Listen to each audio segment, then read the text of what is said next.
Captain Ryan Caldwell stood motionless in his kitchen as a sharp notification chime shattered the morning quiet.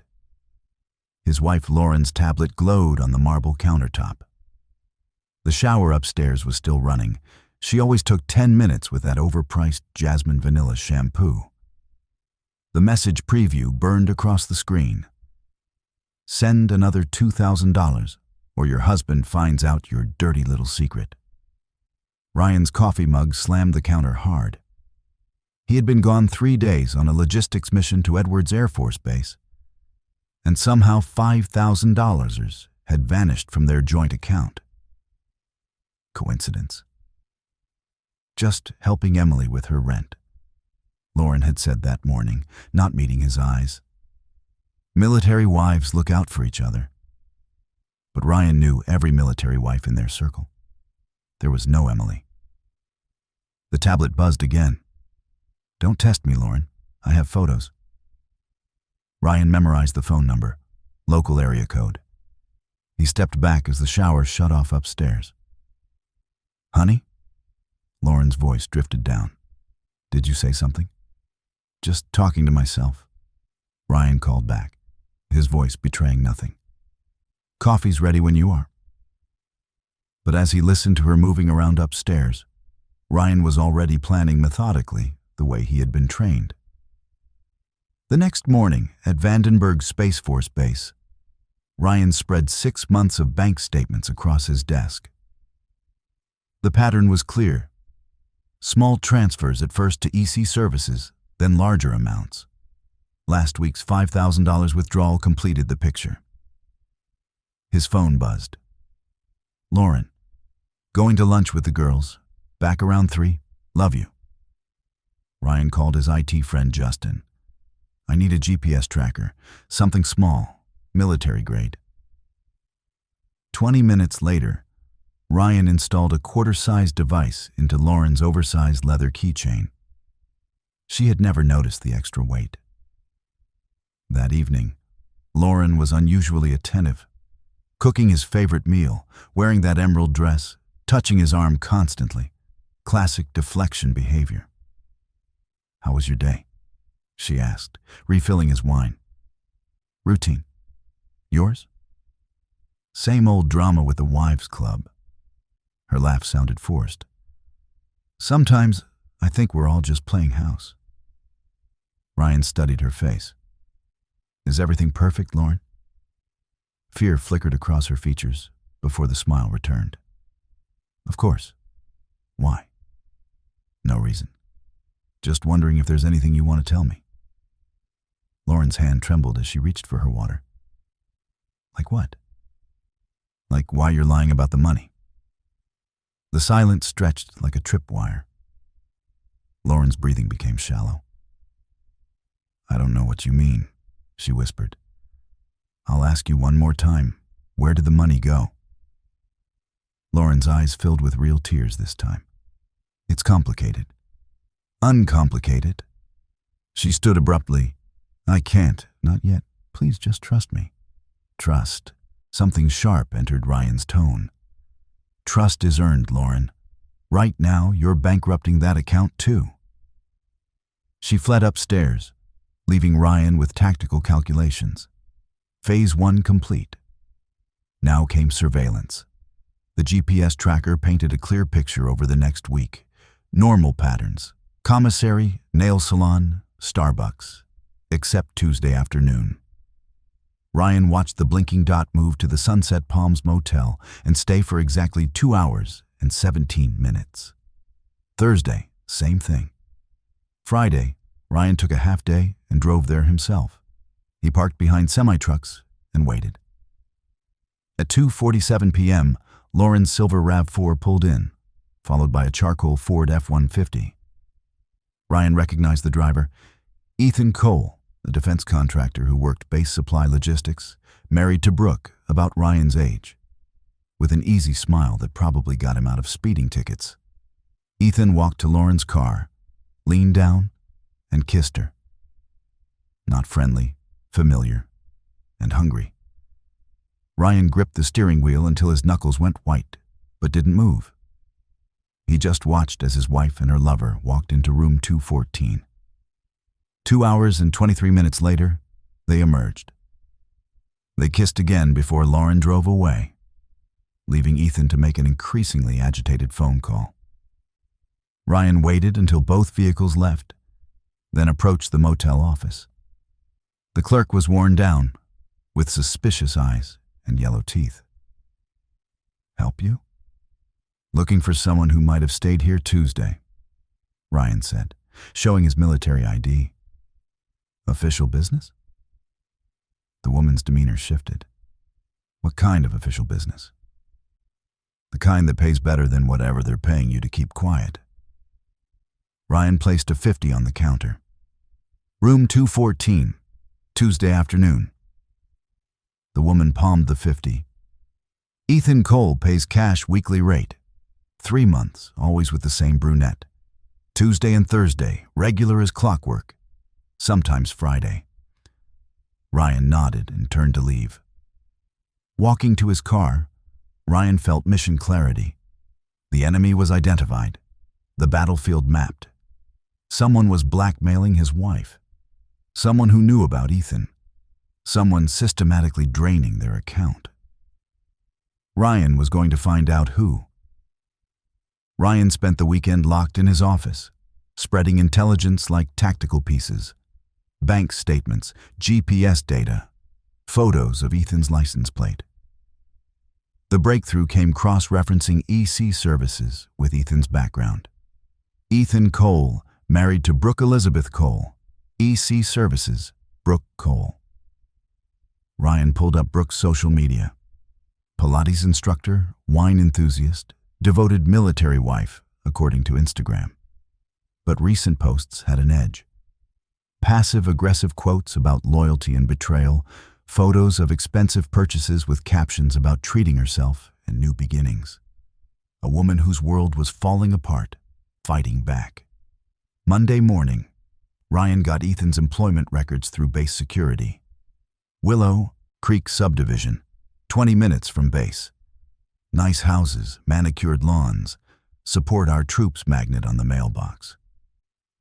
Ryan drove through that evening, noting layout, street patterns, blind spots. Brooke's pearl-white BMW was in the driveway. 20 minutes later, Brooke emerged in yoga pants and a tank top. Ryan followed her to a coffee shop called Brood Awakening. Brooke sat alone at a corner table, laptop open, furiously typing. Ryan ordered black coffee and positioned himself to see her screen. She was composing an email. Subject line, "Final payment." Ryan caught fragments. "Told you this would end. My patience is exhausted.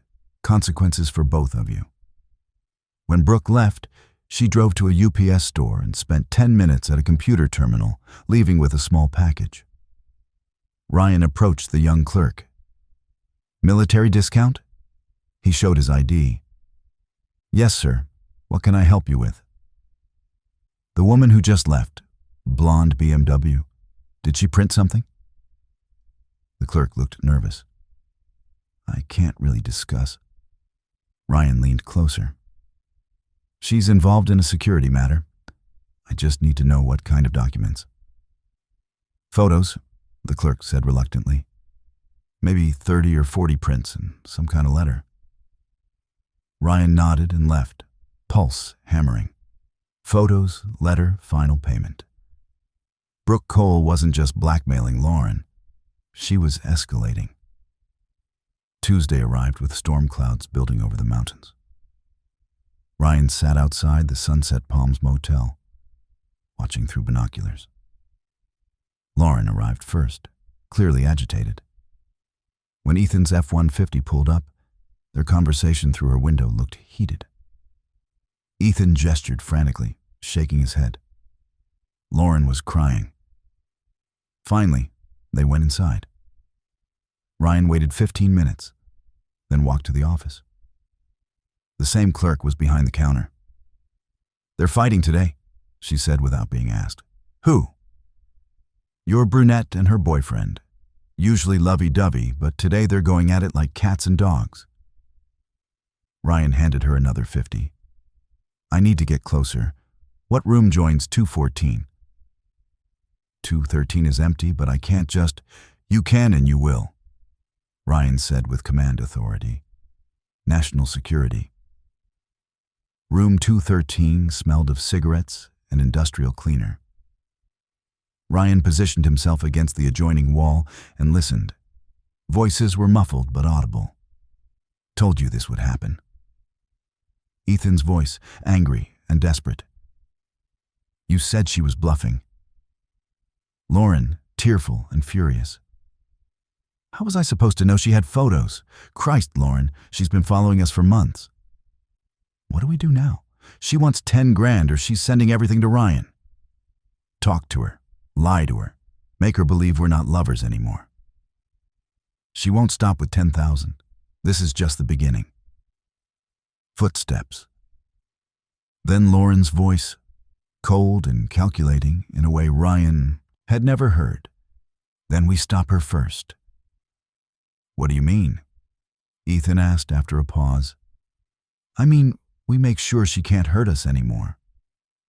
Lauren, you can't be serious. Dead serious. She wants to play games? Fine. But I'm not losing everything because your wife can't handle being cheated on. Ryan's blood turned to ice. He was listening to his wife plot someone's end in a cheap motel room while her lover discussed permanent silence. Ryan slipped out and walked to his car on unsteady legs. Everything he thought he knew about Lauren was crumbling. His phone buzzed. Lauren, working late tonight. Don't wait up. Ryan typed back, no problem. As he drove home, Ryan was planning his next move. He wasn't dealing with just an affair anymore. He was dealing with conspiracy. If Lauren and Ethan were planning to hurt Brooke, Ryan needed to act fast, not to save his marriage that was already ended, but to save a life and ensure justice. Ryan's house felt like a crime scene. Every familiar object now seemed evidence of a lie. He poured bourbon and researched everything on Brooke Cole. According to Instagram, she taught Pilates at Pure Harmony Studio and had a class every Tuesday at 7 p.m. It was 6:15. Ryan grabbed his keys. He waited in the parking lot until class ended and students filed out. Brooke was last, carrying a yoga mat and water bottle, moving with exhausted grace. Mrs. Cole? She spun around, defensive. Yes? Ryan stepped into the neon light. I'm Captain Ryan Caldwell. We need to talk. Recognition flickered, followed by fear. I don't know who you are. My wife, your husband, the money you've been demanding, the photos you've been threatening to release, and the conversation I overheard at the Sunset Palms Motel 2 hours ago. Brooke went white, looking for escape routes. Are you wearing a wire? No. I'm here to warn you. Warn me about what? Ryan stepped closer, noting her shaking hands. Lauren and Ethan are planning to hurt you, seriously hurt you. They're not going to keep paying, and they won't let you keep threatening them. Brooke's laugh was bitter. So, you're here to save me? The woman blackmailing your wife? I'm here to prevent someone from getting hurt. What happens between you and them after that is up to lawyers and courts. You don't understand, Brooke said, tears flowing. He's been lying for months, coming home with her perfume, spending our money on hotels and gifts. I found credit card statements. I followed them. I took pictures. And you decided to make Lauren pay instead of divorcing him. Divorcing him doesn't give me back 3 years I wasted believing his lies. It doesn't compensate for the humiliation of knowing half the base wives were laughing behind my back. She broke off, sobbing, all pretense gone. Ryan waited until her breathing steadied. How much have you collected? 12,000, she whispered. I was going to ask for 10 more and stop. I just wanted them to suffer a little, to know what it felt like to lose something they cared about.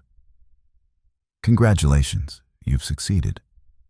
But now they're talking about making sure you can't hurt them anymore. And I don't think they mean more money. Brooke looked up with red-rimmed eyes. What do you mean? You need to go to the police tonight. Tell them everything. The affair, the blackmail, the threats. Get it on record before something happens. But I'll be arrested for extortion, maybe. But you'll be alive to face those charges. Ryan pulled out a business card and wrote his cell number. When you talk to police, tell them I'm willing to testify about what I heard today. The conversation about stopping you permanently. Brooke took the card with trembling fingers. Why are you helping me? I've been tormenting your wife. Ryan looked at this broken woman driven to desperate measures by betrayal. Because nobody deserves what they're planning, and sometimes doing the right thing matters more than personal loyalty. He turned to leave, then paused. Mrs. Cole, if you don't go to the police tonight, I will, and I'll tell them everything I know about all three of you. Ryan drove home through the gathering storm. When he reached his driveway, Lauren's car wasn't there. According to GPS, she was at Ethan's house. His phone rang at 11:47 p.m. Captain Caldwell, Detective Jessica Morales, Santa Maria PD. We just had an interesting conversation with Brooke Cole. She says you suggested she contact us. Correct. We need you to come in tomorrow morning. There are serious allegations, and your testimony could be crucial. Ryan stared out at rain pelting the windows. I'll be there. One more thing, Captain. Where's your wife tonight? Ryan checked GPS. Lauren's dot was still at Ethan's house. I believe she's with the other subject of Mrs. Cole's complaint, Ethan Cole. Yes. A pause. Captain, we're sending a patrol car for a wellness check on Mrs. Cole. Based on what she's told us, we believe she might be in immediate danger. I think that's wise, Detective. Ryan sat in darkness until dawn, watching his wife's GPS dot remain at Ethan's house. When the sun finally rose, painting storm clouds gold and crimson, Lauren still hadn't come home. Ryan realized he was about to lose everything he had built his life around. But for the first time in months, he could breathe. The Santa Maria PD interview room smelled of burnt coffee and disinfectant. Detective Morales was compact, with intelligent eyes and a no-nonsense demeanor.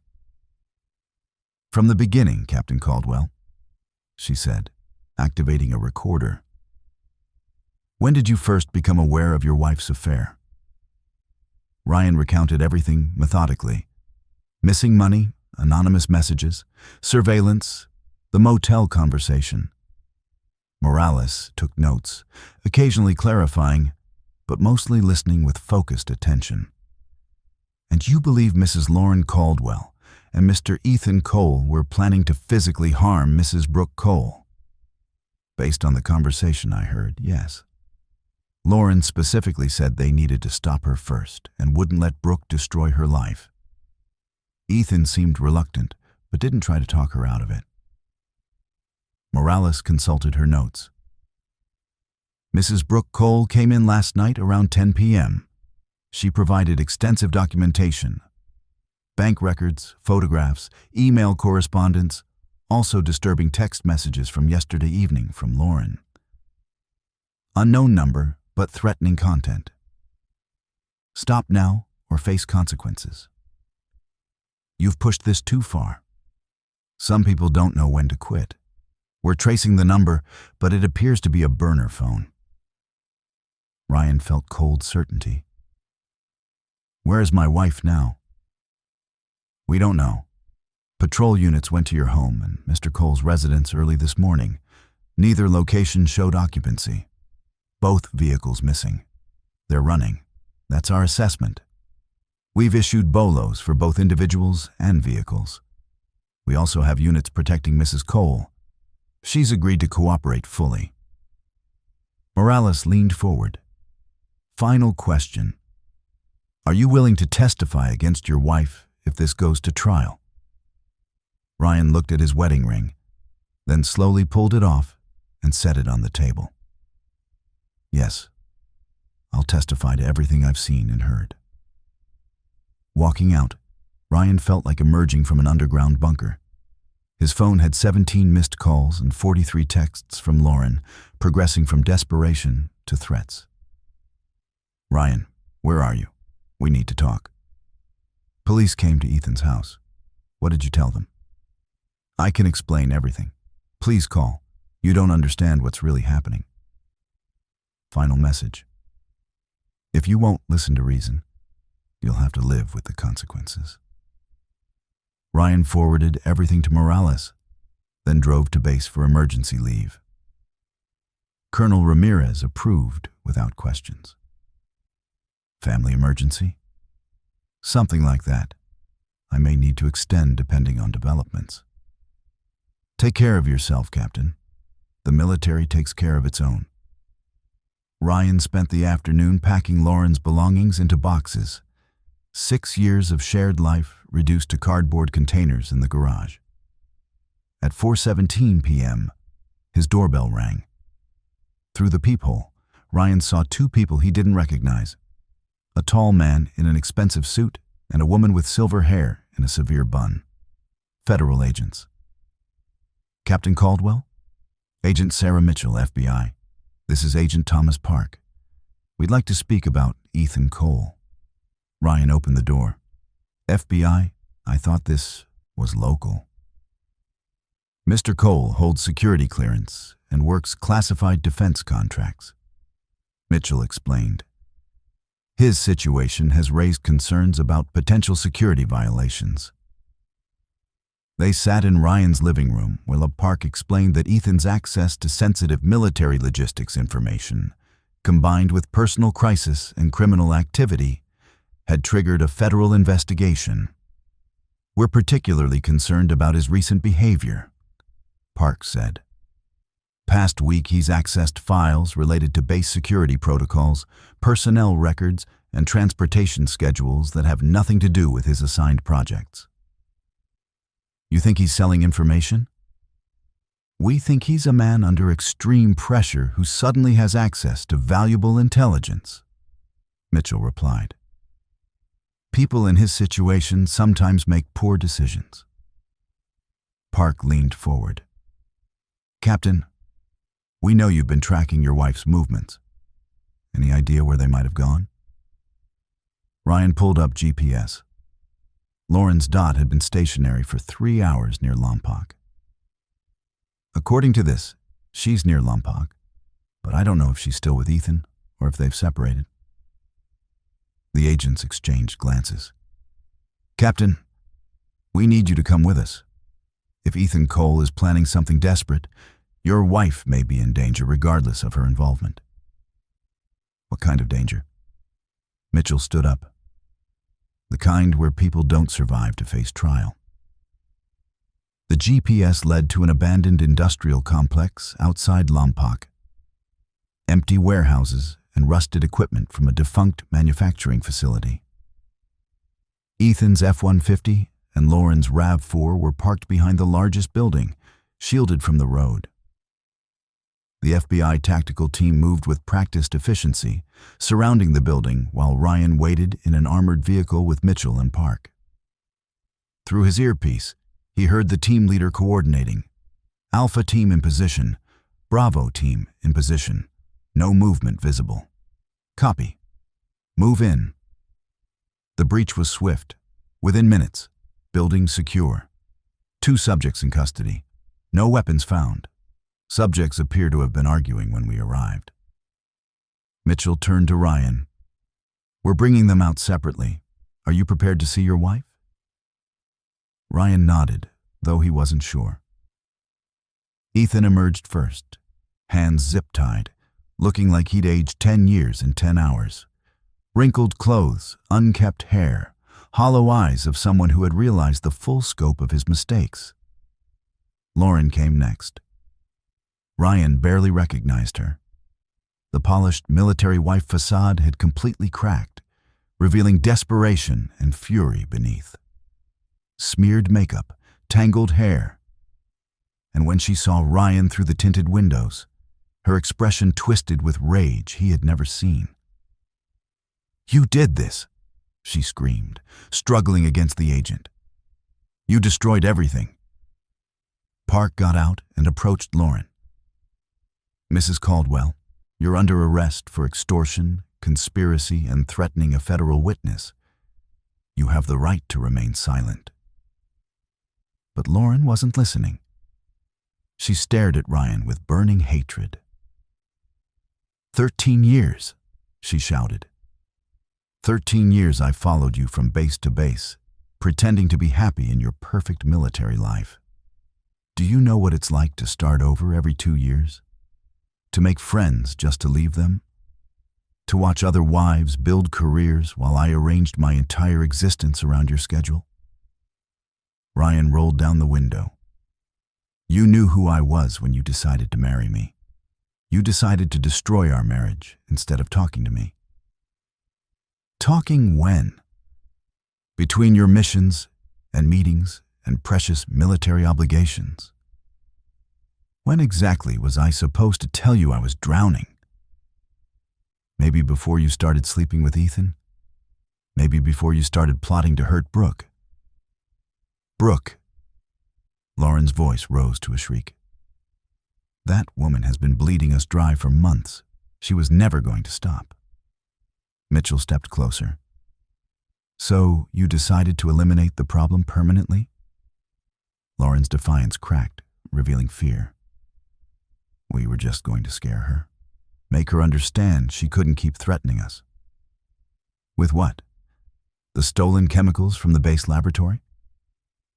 Ryan's blood went cold. What chemicals? Park consulted notes. Mr. Cole used his security clearance to access restricted materials from the base chemical lab yesterday. Industrial solvents, primarily the kind used for cleaning sensitive equipment. The kind that could dissolve a body, Mitchell added matter-of-factly. Lauren went pale. We weren't going to. Ethan just thought. Ethan thought what, Lauren? But Lauren had finally stopped talking. The fight went out of her all at once, leaving her looking small and broken. Ethan, meanwhile, was in a separate vehicle talking rapidly to agents, hands gesturing frantically despite zip ties, body language of a man trying to make a deal. Mitchell returned. Mr. Cole is claiming the whole thing was your wife's idea. Says she threatened to leave him if he didn't help her solve the Brooke problem. He's offering to testify against her for a reduced sentence. Ryan watched his wife being loaded into a federal transport, head bowed, shoulders shaking. 6 years of marriage, shared dreams, quiet moments, future plans, reduced to this criminal conspiracy that destroyed everything they had built. What happens now? Now they face federal charges. Conspiracy to commit harm against a federal witness, theft of government property, extortion, and depending on what we find in communications, possibly conspiracy to commit murder. Ryan closed his eyes. And Brooke, she'll face charges for extortion, but likely get a plea deal for her testimony? Her lawyer is already working with prosecutors. As the convoy disappeared down the dusty road carrying Lauren and Ethan toward justice, Ryan sat alone in the abandoned parking lot, trying to figure out how to rebuild from Betrayal's ashes. His phone buzzed. Colonel Ramirez had heard about the arrests. Take all the time you need. Your job will be here when you're ready. Ryan typed back, "Thank you. I'll be back soon." But driving home through the California twilight, Ryan wasn't sure he would ever really be ready for anything again. Epilogue: 6 months later, Ryan stood in federal district court in dress blues, watching Judge Monica Alvarez sentence his ex-wife to 25 years in federal prison.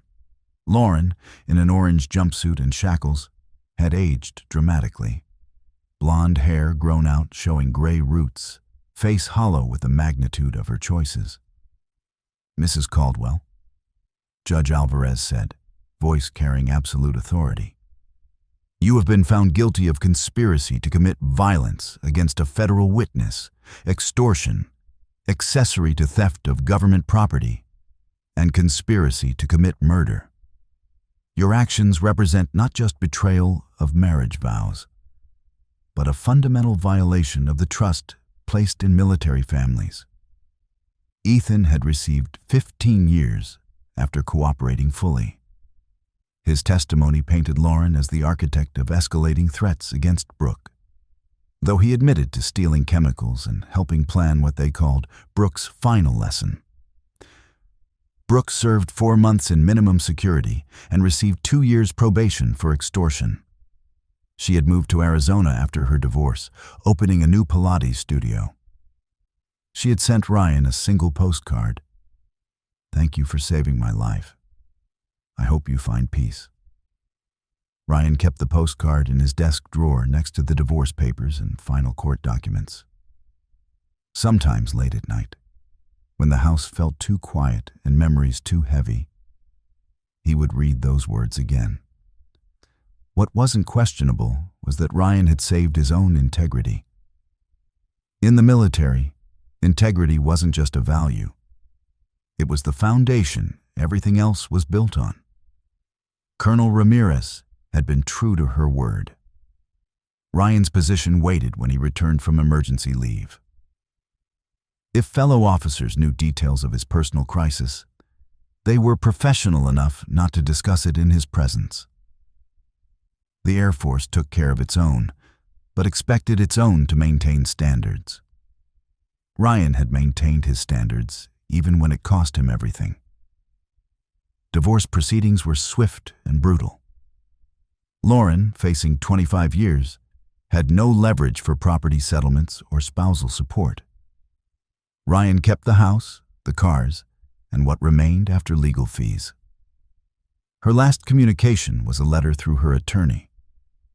"I hope you're happy with what you've done to us." Ryan never replied. Now standing in his empty house, truly empty, with Lauren's belongings long gone. Ryan contemplated orders received that morning. Spangdahlem Air Base in Germany. Promotion to major. Fresh start. Chance to rebuild his career without shadows following him. He walked through each room one final time, remembering good moments despite everything. Lauren bringing coffee in bed Sunday mornings, painting the kitchen that first weekend.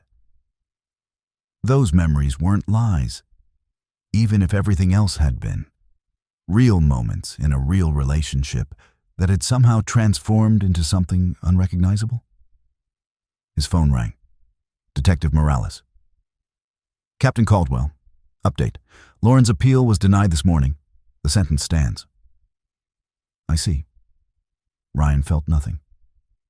"There's something else." She asked her attorney to pass along a message. Ryan waited. "She says she's sorry for all of it." Ryan was quiet. "Thanks."